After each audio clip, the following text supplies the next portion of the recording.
बिस्मिल्लाहिर्रहमानिर्रहीम अहमदुहु व नुसल्ली व नुसल्लिमु अला रसूलिहिन नबिय्यिल अमीनिल मकीनिल करीमिल हनीनिर रऊफिर रहीम अम्मा बाद फ़अऊज़ु बिल्लाहि मिनश शैतानिर रजीम बिस्मिल्लाहिर्रहमानिर्रहीम। देखने वाले तमाम अहबाब, ख़वातीन व हज़रात, अस्सलामु अलैकुम व रहमतुल्लाहि व बरकातुहू। आज तीसरे पारे की मुख्तसर तफसीर मैं आपके सामने पेश फरमाऊँगा। तीसरा पारा शुरू होता है, अल्लाह रब्बुल इज़्ज़त इरशाद फरमाता है, तिलकर रुसुलु फद्दलना बअदहुम अला बअद मिनहुम मन कल्लमल्लाहु व रफ़अ बअदहुम दरजात व आतैना ईसा इब्न मरियम अल बय्यिनाति व अय्यदनाहु बिरूहिल कुदुस। और इस तरह की ये आयत आगे चल रही है। इस आयत में अल्लाह रब्बुल इज़्ज़त ने इरशाद फरमाया कि ये सब रसूल हमने फजीलत दी इनमें से बाज़ को बाज़ पर। यहाँ पर जिक्र हो रहा है रसूल इज़्ज़ाम। अल्लाह रब्बुल इज़्ज़त ने अपना पैगाम हक अपनी मखलूक तक पहुँचाने के लिए जिन नफूस कुदसिया का इंतखाब फरमाया और जिनको किताब या शरीयत देकर इस दुनिया में मबूस फरमाया, एक ऐसा रास्ता देकर, एक हिदायत का एक अलम देकर इस कायनात में जिन लोगों को भेजा, उनको रसूल कहा जाता है। अल्लाह का पैगाम अल्लाह से लेकर मखलूक तक पहुंचाते रहे। तो अल्लाह रब्बुल इज़्ज़त ने फरमाया कि उन सब के भी दर्जे बराबर नहीं हैं। उनमें से बाज पर हमने बाज को फजीलत दी। मिनहुम मन कल्लमल्लाहु, बाज ऐसे थे कि जिनके साथ अल्लाह रब्बुल इज़्ज़त कलाम फरमाता रहा। व रफ़अ बअदहुम दरजात, और बाज ऐसे थे कि जिनको अल्लाह ने तमाम दर्जों पर फजीलत अता फरमाई। और हमने ईसा इब्न मरियम को खुली निशानियां दी। और इस तरह इस आयत में यह जिक्र हुआ कि अल्लाह रब्बुल इज़्ज़त ने कैसे अपने अंबिया को फजीलत से बख्शा। फिर आगे इस पारा में सबसे खूबसूरत और कुरान मजीद फुरकान हमीद की आयात बय्यिनात में सब आयतों से अपनी फजीलत और अहमियत के एतबार से सबसे बड़ी आयत, यानी कुरान मजीद फुरकान हमीद की इस आयत को सैयदुल आयात कहा जाता है। कुरान मजीद फुरकान हमीद की 6666 आयात में ये सरदार आयत है, सरदारी का दर्जा रखती है, यानी सब की सरदार और सबसे बड़ी आयत। जैसे हम कहते हैं जुमा सैयदुल अय्याम है, ऐसे ही ये आयत सैयदुल आयात है, यानी आयतुल कुर्सी। इस आयत को अल्लाह रब्बुल इज़्ज़त ने जो है वो इस सूरा बकरा में बयान फरमाया। और ये अल्लाह रब्बुल इज़्ज़त की तौहीद वहदनियत पर सबसे बड़ी जो है वो शाहिद आदिल है। इसकी बहुत सी फजीलत है। हदीस मुक़द्दसा में इसका बहुत बड़ा मकाम मर्तबा बयान हुआ। और एक हदीस मुक़द्दसा में यह भी इसका जिक्र आया कि जो बंदा इस आयत को सोने से पहले एक बार पढ़ता है तो अल्लाह रब्बुल इज़्ज़त उसके लिए एक मुहाफ़िज़ फरिश्ता मुकर्रर करता है जो सारी रात उसकी हिफाजत पर मामूर रहता है। और जो कोई 2 बार पढ़ता है तो अल्लाह उसके अहले खाना को भी उसमें शामिल कर लेता है। और जो कोई 3 बार पढ़ता है तो अल्लाह पूरे घर को, उनके माल जायदाद सब जो होता है उस घर में, अल्लाह उन सब को अपनी हिफाजत में ले लेता है, उन पर फरिश्ते मुकर्रर फरमाते हैं। फिर इसके बाद इसके बाद फिर आगे जिक्र हुआ ला इकराहा फिद्दीन, दीन में कोई जबर नहीं है। आप दीन की बात को दूसरे तक पहुंचा सकते हैं, उसको बता सकते हैं, लेकिन उसमें जबर नहीं है। आप उस पर फोर्स नहीं कर सकते, चाहे वो दीन की दावत का मामला हो, कबूलियत का मामला हो या अमाल का मामला हो। आप जुबान से उसको तालीम दे सकते हैं, उसको बता सकते हैं, लेकिन उस पर नाफिज नहीं कर सकते। मिसाल के तौर पर एक नॉन मुस्लिम है, आप उसके सामने दीन इस्लाम की हकानियत को बयान कर सकते हैं, उस पर पेश कर सकते हैं, उसे समझा सकते हैं, उसकी जो कन्फ्यूजन है, उसके जो सवालात हैं उनको एड्रेस करके, उसकी क्लैरिफिकेशन करके उस तक दीन पहुंचा सकते हैं। लेकिन उसको फोर्स करके मुसलमान नहीं कर सकते। इसी तरह दीन के अंदर जो अमाल हैं उनमें भी फिर देखा जाएगा कि आप किसी को कितना, आपको कितना इख्तियार है और आप किस तरीके से उसको अपनी बात डिलीवर कर सकते हैं। आप उस तरीके से अपनी बात को डिलीवर करेंगे, लेकिन आप उसके ना करने पर किसी को खुद से सजा नहीं दे सकते।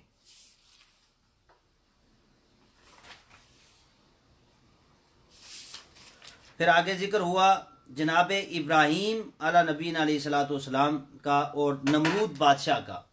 नमरूद बादशाह जो आपके वक्त में बादशाह था और वो खुदाई का दावेदार था, यानी खुद को खुदा समझता था और पूरी दुनिया का क्रिएटर समझता था। तो उसका जब आपके साथ टाकरा हुआ तो दरबार नमरूद के अंदर जनाब इब्राहीम खलीलुल्लाह अलैहिस्सलाम ने कलमा हक बुलंद किया, अपनी आवाज़ को बुलंद किया, हक की आवाज़ को बुलंद किया, अपनी जान की परवाह किए बगैर। तो उसने कहा कि मैं तो रब हूँ, तमाम जहानों का पालने वाला हूँ, मैं रब हूँ। तो आपने फरमाया कि मेरा रब तो वो है कि जो सूरज को मशरक से जो सूरज को तलू करता है और मगरब में गुरूब करता है। तो अगर तुम खुदा हो तो तुम ऐसे करो कि तुम मशरक से सूरज को तलू करो और मगरब से सूरज को तलू करो और मशरक में उसको गुरूब करो। यानी अल्लाह की ये सुन्नत है कि वो सूरज को मशरक से तलू करता है और मगरब में उसका गुरूब होता है, डूबता है वहां जाके। अगर तुम खुदा हो तो तुम इसका उल्ट करके दिखाओ, तुम सूरज को मगरब से निकालो और मशरक में उसको गुरूब करके दिखाओ। तो उसकी बोलती बंद हो गई। तो आपने फरमाया मेरा रब वो है। फिर इसी तरह आपने कहा कि ये आपका आखिरी जवाब था। पहले उसके साथ जो और मुज़ाकरा हुआ उसमें एक ये भी था कि आपने फरमाया कि मेरा रब वो है कि जो मौत देता है और जो लोगों को ज़िंदगी देता है। तो उसने एक ऐसे इंसान को बुलाया कि जिसको सजाए मौत हुई थी। तो उसने कहा कि इसको जो है वो मैं ज़िंदगी देता हूँ, इसकी सज़ा को मुअत्तल किया जाए, इसकी सज़ा को ख़त्म कर दिया उसने। और किसी एक ऐसे इंसान कैदी को बुलाया कि जिसको सजाए मौत तो नहीं थी, लेकिन उसको उसने सजाए मौत दी थी। उसने कहा कि देखो मैं भी लोगों को ज़िंदगी देता हूँ और मौत देता हूँ। तो आपने फिर ये जवाब दिया कि मेरा रब वो है जो सूरज को मशरक़ से तुलू करता है और मगरब में गुरूब करता है। अगर तुम भी खुदाई का दावा करते हो तो तुम इसका उल्ट करके दिखाओ। इसके बाद सैयदना उज़ैर अलैहिस्सलाम का वाक़या इसी आयत में जिक्र हुआ। उज़ैर अलैहिस्सलाम के ये बनी इसराइल के एक नबी थे और इस वाक़या के पीछे जो है वो उलमा की मुख्तलिफ आरा हैं मुफस्सरीन की। बाज़ ने कहा कि इससे मुराद सैयदना उज़ैर अलैहिस्सलाम है और बाज़ ने कहा कि नहीं, इससे मुराद जो है वो कोई काफिर इंसान था और बाज़ ने कहा कि इससे मुराद कोई एक आम इंसान था। तो ये वाक़या कहाँ पे पेश आया, किसी ने बख्त नसर का लिखा, किसी ने मुख्तलिफ जगहों का लिखा। मुख्तसर ये कि वाक़या ये था कि एक बंदा जो है वो, या अगर सैयदना उज़ैर को ही ले लिया जाए, तो आपका गुज़र एक बस्ती के पास से हुआ कि जहाँ पे हलाकतों की वजह से तबाही और बर्बादी थी, सारे लोग मर चुके थे। तो कहा कि अल्लाह इस बस्ती को दोबारा क्यों कर और कैसे जिंदा करेगा। तो आपके साथ जो है वो एक गधा था और आपके पास खाने का सामान था। तो उनको उधर ही मौत आ गई और 100 साल वहां पे रहे। 100 साल बाद अल्लाह ने उनको दोबारा जिंदा किया। उज़ैर अलैहिस्सलाम थे बख्तलाफ रिवायत, या कोई और बंदा था। तो 100 साल के बाद जब जिंदा किया तो कहा कि तुम्हें कितना अरसा हुआ है कि तुम्हें जो ऊँग आई थी या नींद आई थी या तुम इस हालत में रहे हो। तो उन्होंने कहा कि 1 दिन या 1 दिन से भी कुछ कम अरसा। तो आपने उनको दिखाया कि जो अल्लाह रब्बुल इज़्ज़त ने फरमाया कि ये देखो जो तुम्हारे खाने की चीज़ें थी ये बिल्कुल उसी तरह तरोताज़ा हैं, लेकिन जो तुम्हारे साथ गधा था वो गधा, उसकी हड्डियां भी जो है वो बोसीदा हो चुकी थी। तो तुम्हें 100 साल गुजर चुका इस हालत में। और फिर उसको कैसे जिंदा किया, वो जो ऊँट था, वो जो गधा था, उसकी अल्लाह रब्बुल इज़्ज़त ने हुक्म इरशाद फरमाया और उसकी हड्डियां और उसकी जिल्द और जहाँ जहाँ वो चीज़ें बिखरी हुई थी वो फ़ौरन आने वाहिद में, एक ही जिस्म में, एक ही लम्हे में वो सारी इकट्ठी हुई और वो फिर दोबारा गधा बन गया। इसी तरह फिर अल्लाह रब्बुल इज़्ज़त ने इसी सूरह अल बकरा में मिसाल दी, मसलुल्लज़ीना युनफ़िकूना अम्वालहुम फ़ी सबीलिल्लाहि कमसलि हब्बतिन अम्बतत सबअ सनाबिला फ़ी कुल्लि सुंबुलतिन मियतु हब्बा वल्लाहु युदाइफ़ु लिमन यशा वल्लाहु वासिउन अलीम। ये इरशाद फरमाया, उन लोगों की मिसाल दी कि जो अपने अम्वाल को अल्लाह की राह में खर्च करते हैं। तो फरमाया कि वो उनकी मिसाल जो है वो ऐसे है कि एक दाना जो उगाता है 7 बाली और हर बाल में 100 दाना हो, यानी एक दाना से 7 बालियां और फिर 7 बालियों से जो है वो उनमें से हर एक से 100 दाना उगता है।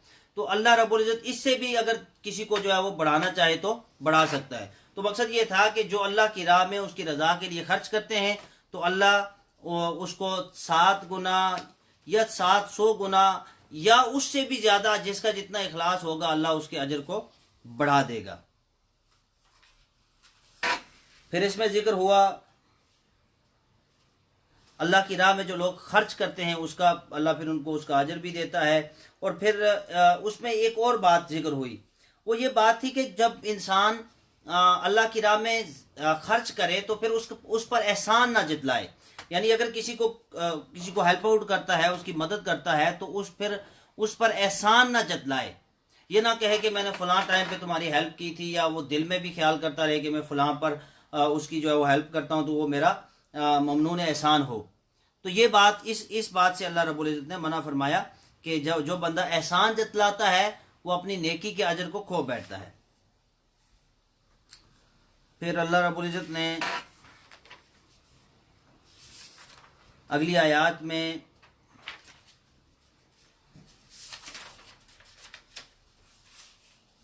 इरशाद फरमाया, या अय्युहल्लज़ीना आमनू इन्नल्लज़ीना आमनू व अमिलुस्सालिहाति व अकामुस्सलाता व आतुज़ ज़काता लहुम अज्रुहुम इंद रब्बिहिम वला खौफुन अलैहिम वला हुम यहज़नून। कि बेशक जो लोग ईमान लाए और अमल करते रहे अच्छे, यानी जो लोग ईमान साहिब ईमान होंगे, ईमान लाएंगे और अच्छे अमाल करते रहेंगे और नमाज अदा करते रहेंगे और ज़कात देते रहे, लहुम अज्रुहुम इंद रब्बिहिम, तो उनका अजर, उनका सवाब अल्लाह के यहाँ है। वला खौफुन अलैहिम वला हुम यहज़नून, और ना कोई खौफ है उन्हें और ना वो गमगीन होंगे। यानी जो लोग ये दौलत रखते हैं, आज हम दुनिया की दौलत पर मान करते हैं, दुनिया की दौलत पर जो है वो तफाखर करते हैं, फ़ख्र महसूस करते हैं, लेकिन अल्लाह के यहाँ कौन सी चीज़ काबिल कबूल है? अल्लाह रब्बुल इज़्ज़त कुरान मजीद में फरमा रहा है कि जो लोग साहिब ईमान होंगे और अच्छे अमाल करते रहेंगे और नमाज पढ़ेंगे और ज़कात देंगे, तो ये जो चीज़ें हैं इनका अजर वो अल्लाह के यहाँ जो है वो पा लेंगे। और फिर फरमाया कि यमहकुल्लाहु अर्रिबा व युर्बिस सदकात, अल्लाह रब्बुल इज़्ज़त सूद को जो है वो मिटाता है और खैरात को बढ़ाता है। यानी ये बात अल्लाह रब्बुल इज़्ज़त ने इस आयत में और दीगर भी आयत में अल्लाह रब्बुल इज़्ज़त ने सूद की ममानत इन आयत में आई।